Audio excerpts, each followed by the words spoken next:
ሰላም ሰላም፣ እንዴት ናችሁ? ደህና ናችሁ ወይ? እኔ እግዚአብሔር ይመስገን በጣም ደህና ነኝ። ለዚህ ቻናል አዲስ ስለሆናችሁ ረህዋ እባላለሁኝ። እንግዲህ እንደሚታወቀው የ30 ቀን ቻሌንጅ ብለን በየቀኑ ለ30 ቀን ለ29 ቀን ፖስት ስናደርግ ነበር። የተለያዩ ኤክስፒሪየንሶች፣ የተለያዩ አዳዲስ ነገሮች ሼር ስናደርግ ነበረ። ዛሬ ፋይናሊ አልቆ 30ኛው ቀን ደርሰናል ማለት ነው። ስለዚህ በየሳምንቱ 3 ሪቪው አድርገናል። ሳምንቱ እንዴት ነበረ፣ ምን ተማርንበት፣ ምን ተማርኩበት ምናምን የሚለው ወደ እናንተ ሼር አድርጌያለሁ። አሁን ደግሞ አጠቃላይ በዚህ በ30 ቀን እንዴት ነበረ የሚለው ነው። ፋይናሊ በቃ የ30 ቀን ሪቪው አድርገን የምንዘጋው ማለት ነው ይሄን ቻሌንጅ። ይሄ የ30 ቀን ቻሌንጁ ኢት ዋዝ በጣም ይሄ በጣም ታፍ ነበረ። በየቀኑ ቢካውዝ ኦፍ ለ30 ቀን በየቀኑ ፖስት አደርጋለሁ ስላልኩኝ አሃርት ፖስት በየቀኑ 30 ቪዲዮ መስራት ነበረብኝ ምናምን እና በደንብ ኮሚትመንትን ይሄ እንዴት ነው ካመንበት የሆነ ነገር እሰራለሁ ብለን ካመንበት መስራት እንደምንችል ተምሬበታለሁ። በጣም ብዙ ነገር ተምሬበታለሁ። ኤንድ በጣም ብዙ አዳዲስ ነገሮች ተፈጥረዋል ማለት ነው። የሆነ ነገር ስትጀምሩ ይሄ የምትፈልጉት ሌሎች ነገሮችም እንትን እያሉ ነው። እናንተ ብቻ መንገዱ ጀምሩት እንጂ እንትን እያሉ ነው የሚመጡ ሀፐን ያደርጋሉ። በቃ የምትፈልጓቸው ነገሮች እና የሆነ ሰዓት በጣም ሩቅ ነው እንዴ ይሄማ አይደረስበትም ምናምን ያልንበት ያ መንገዱ ስንጀምረው እግዚአብሔር ራሱ ይረዳናል ማለት ነው። ምክንያቱም ለኛ ነው ተራራው ለኛ ነው የሚታየን እንጂ ለእግዚአብሔር እኛ እንደምናስበው ከባድ አይደለም። ግን እግዚአብሔር ሊረዳን እኛም ልንረዳው ይገባል። እኛ መንገዱ ስንጀምር ስንጥር እግዚአብሔር ደግሞ ይጨመርበትና ሙሉ ለሙሉ ይሳካል። ወይም ደግሞ የማይሳካ የሚመስለን ነገር ተሳክቶ ሀፐን አድርጎ ህይወት ዘርቶ ያ በህልም ደረጃ የነበረ ነገር ህልም ማነው እንትን ዘርቶ እናያለን።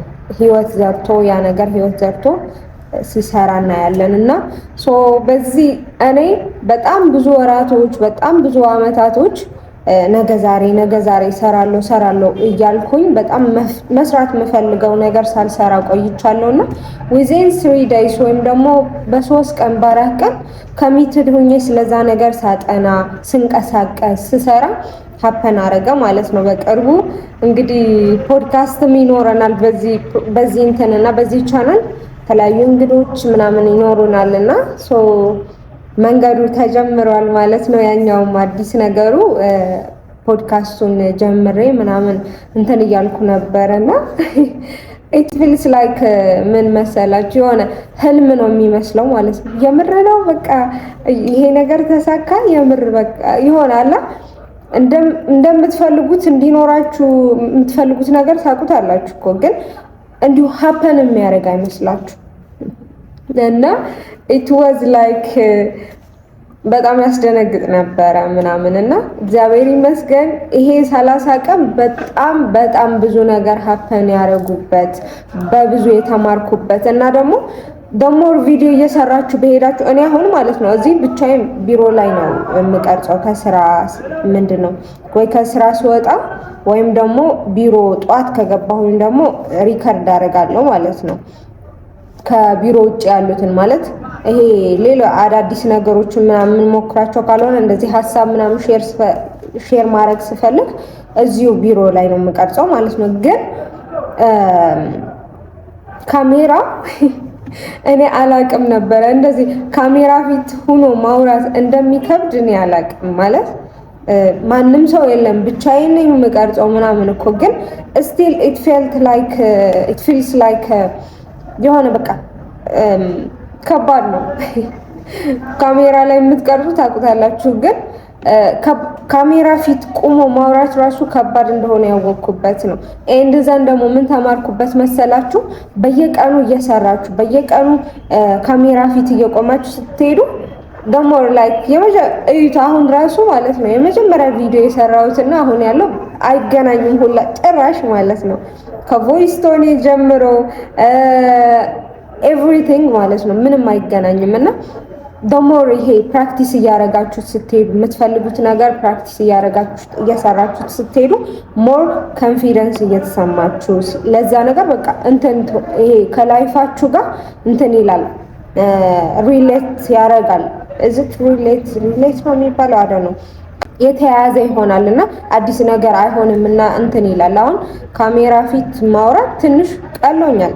ካሜራ ፊት ቆሞ ሪከርድ ማድረግ ምናምን እንትን ብሎኛል እና የተለያዩ ነገሮች ተምሬበታለሁ። አዝሎንጋዝ የሆነ የምንፈልገው ነገር አዝሎንጋዝ ስቴፕስ ካልወሰድን ድረስ ካልሞከርነው ድረስ እንደማይሰራ አናቅም። እናም ደግሞ ካልሰራን በስተቀር የምንፈልገው ነገር ወደ መሬት ወርዶ አናየውም እና ምንም ይሁን በዚህ ላይፍ የምትፈልጉት ጀምሩት። ከዛ በኋላ ተሳሳቱ፣ ችግር የለውም። ተሳስታችሁ መጀመር አይሰራም፣ በቃ ሞክሬው አይሰራም ማለት ይሻላል እንጂ ካልሞከር ነው ብሰራ እኮ ኑሮ የሆነ ነገር ባረግ እኮ ኑሮ ሊሳካልኝ ይችል ነበር የሚለው ጸጸት የሚባለው ነገር በላይፍ በጣም ከባድ ነውና እሱን እንትን አድርጉ። ደስ የሚል አንድ ወር ነበረን፣ 30 ቀን ነበረን አብረን። ቴንክ ዩ ሶ ማች ፎር ኤቭሪቲንግ። ይሄን ቪዲዮ ደግሞ ከመጀመሪያ ዴይ ዋን ጀምራችሁ እስካሁን አብራችሁኝ የነበራችሁ ቪዲዮን ሼር በማድረግ ላይክ በማድረግ ያገዛችሁኝ አብራችሁኝ የነበራችሁ በሙሉ የዚህ ዩቲዩብ ቻናል ቤተሰቦቼ በጣም አድርጌ አመሰግናለሁኝ። እንግዲህ ቀጣይ በሌላ በተለያዩ ፕሮግራሞች እመጣለሁኝ። እናም ደግሞ እንደዚህ የአንድ ሳምንት የሚሆን የአንድ ወርም የ30 ቀን የሚሆን የተለያዩ ቻሌንጆች ይኖሩናል። እስከዛ ድረስ ደግሞ አትሊስት በሳምንት 2 ወይም 3 ቪዲዮ እየሰራውኝ ወደ እናንተ ማቀርብ ይሆናል። ማስተካክለው ነገር ካለ እንደዚህ አድርጊ እንደዚህ ቢሆን የምትሉት ነገር ካለ ሴክሽን ላይ አሳውቁኝ። አይ ዊል ላቭ ላይክ የእናንተን ሀሳብ ለመስማትና ለማስተካከል የሚስተካከል ነገር ካለም ቴንክ ዩ ሶ ማች ፎር ዋቺንግ። ይሄን ቪዲዮ ስላያችሁ እስከዚህ ድረስ አብራችሁኝ the whole challenge ስለመጣችሁ እጅግ አድርጌ አመሰግናለሁ። እንግዲህ በሌሎች በተለያዩ ፕሮግራሞች በጣም ብዙ በሀሳብ ደረጃ ያሉ ነገሮች አሉ። እነሱም ደግሞ እግዚአብሔር ከፈቀደ አምላከ ቅዱስ ጊዮርጊስ ከፈቀደ እንግዲህ ወደ ፕራክቲስ የምናመጣቸው ይሆናሉ። ቴንክ ዩ ሶ ማች ፎር ዋቺንግ። በሌላ ፕሮግራም በሌላ ቪዲዮ እስክንገናኝ ድረስ ሰላም ሰንብቱልኝ። ቻው ባይ